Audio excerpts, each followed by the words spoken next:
Welcome to today's podcast, and I am so glad you're here today because we're going to be talking about how to stop caring about what other people think of us. And this is something that I have not come to realize how to do until very recently. And I'll just dive into it because one of the most important distinctions that I've made to be able to not care about what other people think, well, I'll actually go into the reason of why I couldn't do it before. And before, the reason why I wasn't able to stop caring about what other people thought of me was because I cared so much about people. And I'm sure you can relate to that. And if you're anything like me, I always put others before myself. I always try to give wherever I can. I try to serve wherever possible. And to me, in my mind, what I believed in the thought process I had was that if I didn't care about what other people thought of me, that means that I don't care about them. And the reason why I thought that was because I thought that I had to understand and agree with everything everyone was saying. Because if I didn't, then that means that I would be insensitive to how and what they're thinking currently. But that's not actually true.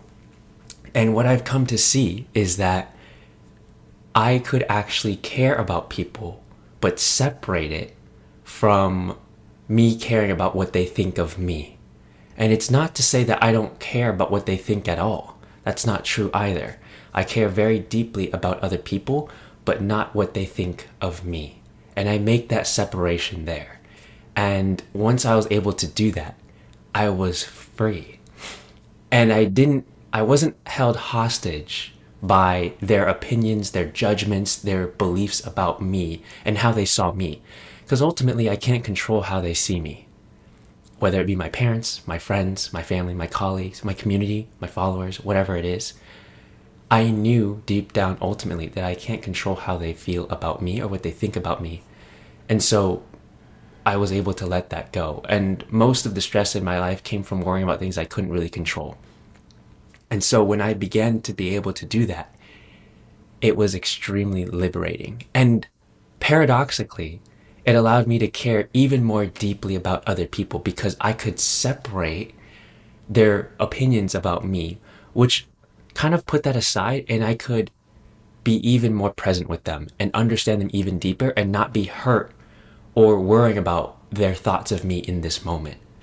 So it's so weird, and I'll talk about this a lot on this channel and podcast of how life is so paradoxical like that. How we create these constraints and conditions in our mind, and we say, I care so deeply about other people that I have to care about what they think about me. So with that constraint, right, of if I don't care about what other people think of me, then that means that I don't care about people. So do you see how that equal sign creates this condition and constraint for my love for other people?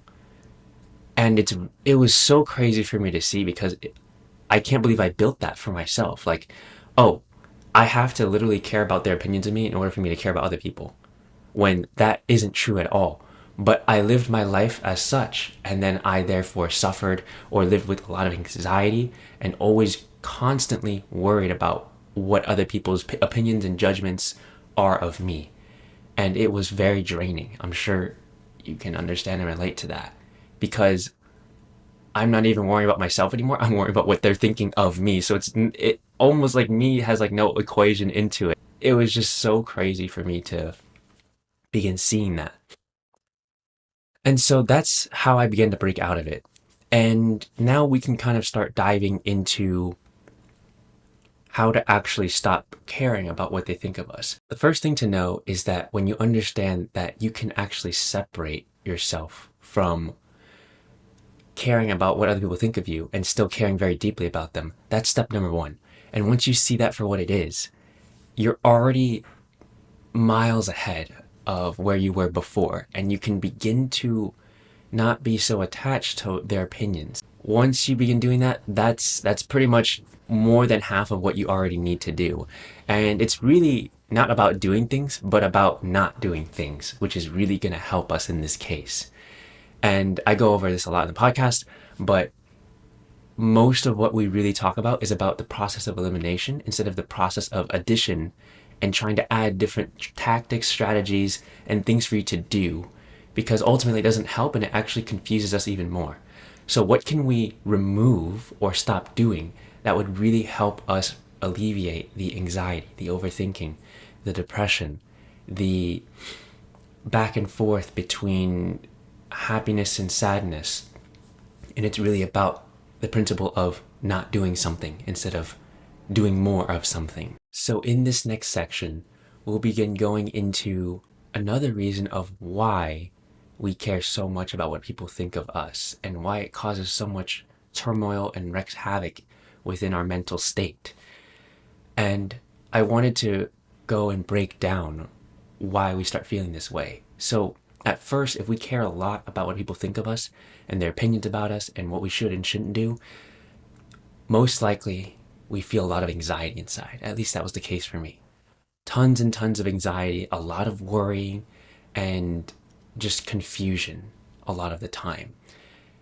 And the reason why we have the anxiety, well, what we do is like, oh, we have anxiety, so we start to manage anxiety. But very rarely do we begin to look at the reason of why we have that anxiety in the first place. And that's actually why you're here. So the reason why we have so much anxiety about this is because we care so much about what they think of us, what other people's opinions are of us. So now that we have that understanding, it's a level deeper, and we don't just try to manage the anxiety because that's really like a symptom of all this. So we always want to go down to the root cause. But even understanding that the reason why we have anxiety is because we care so much about what other people think of us, that's a cause, but that's still not the root cause. So now we can start to dive into why do we care so much about what people think of us? And we already discussed that too, which is a level deeper than that is we care so much about what other people think of us and value their opinion over ours because we care so much about other people. And we haven't made the distinction that we can care very deeply about somebody, but not what their opinions are of us. And we can still love them, we can still be with them, we can still understand them and acknowledge and empathize with their thinking, but separate us from the equation. Now that we have that, it was just a flawed misunderstanding of everything. It was a misunderstanding of how caring worked, how love worked. And we put conditions around how and why we should love somebody and what it means if we stop caring about what they thought of us. And we don't have to turn into like a mean person by not caring about what they think of us. We don't have to turn into a rude person or anything like that. And like I was saying before, we actually turn into somebody that is much more loving and understanding because we can put our own egos aside. We can put our own sensitivities and just like the care about what they think of us aside. We move ourselves from the equation. So when we do that, all that's left is the other person. And so we go even deeper with them and are even more present. And it's a beautiful thing. A level even deeper than that is that we have a misunderstanding of not just that, what we just talked about, but of what to really do about it and how to separate it. So what I mean by that is that we go to the root cause of everything and not just this one instance of anxiety over what people think of us, but really solve this issue or problem across the board from multiple areas of our life is to go down one level even deeper and seeing what the cause of us creating these conditions of what love is or what caring about other people is, and seeing that what is causing that. And when I looked really deep and sat with it for a really long time, I realized, especially with the help of my mentor and coach, that thinking was the cause of everything. Me just thinking created these conditions of what it meant to care about another person, and that if I cared about them, I had to care about what they think of me, and thus I suffered. But I saw that my thinking created all of this.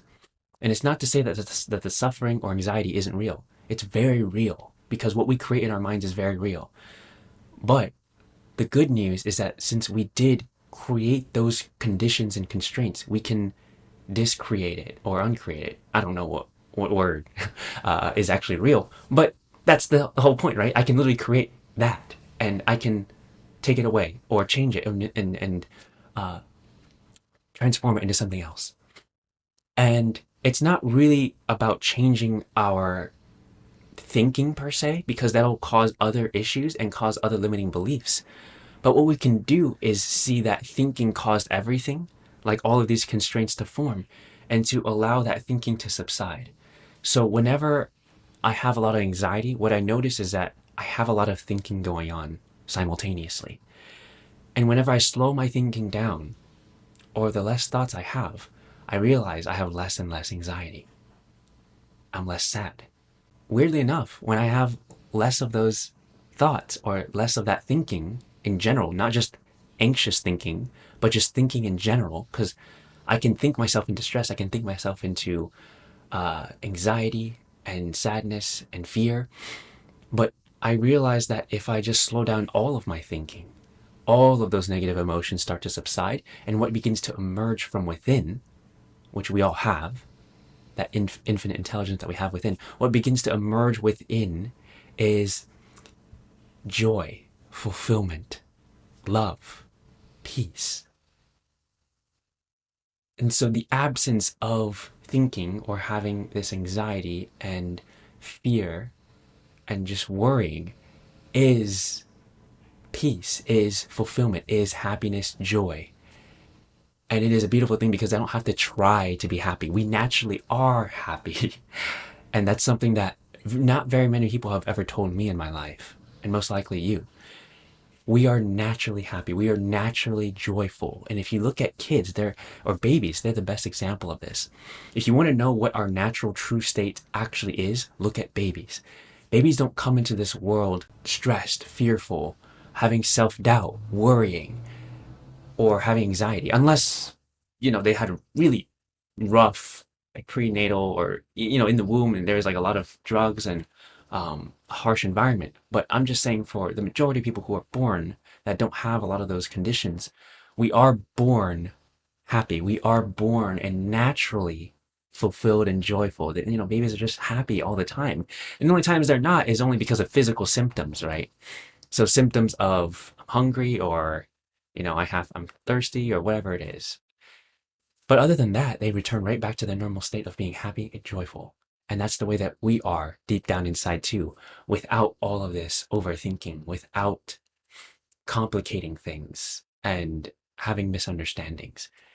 And so I hope that helped quite a bit, because it did for me. And that's essentially it. Whenever we think way too much, it causes us to have anxiety. It causes us to create these conditions around what we think it means to love somebody or care about somebody.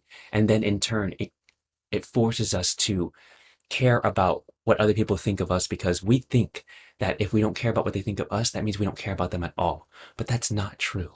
And we can separate that. And we can care very deeply about somebody or everybody, but separate and not care about what they think of us specifically.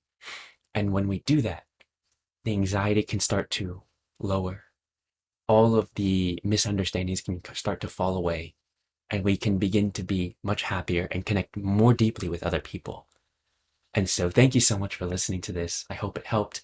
And if you did enjoy this episode on the podcast or YouTube channel, wherever you're watching it, you can definitely hit that like button and subscribe to the channel or subscribe to the podcast. I would love to have you here on a regular basis, because we can just kind of go through this journey together to find our true self and begin to find that happiness, fulfillment, peace that we've been looking for our entire lives. And so with that, thank you so much, and I hope to see you in the next one.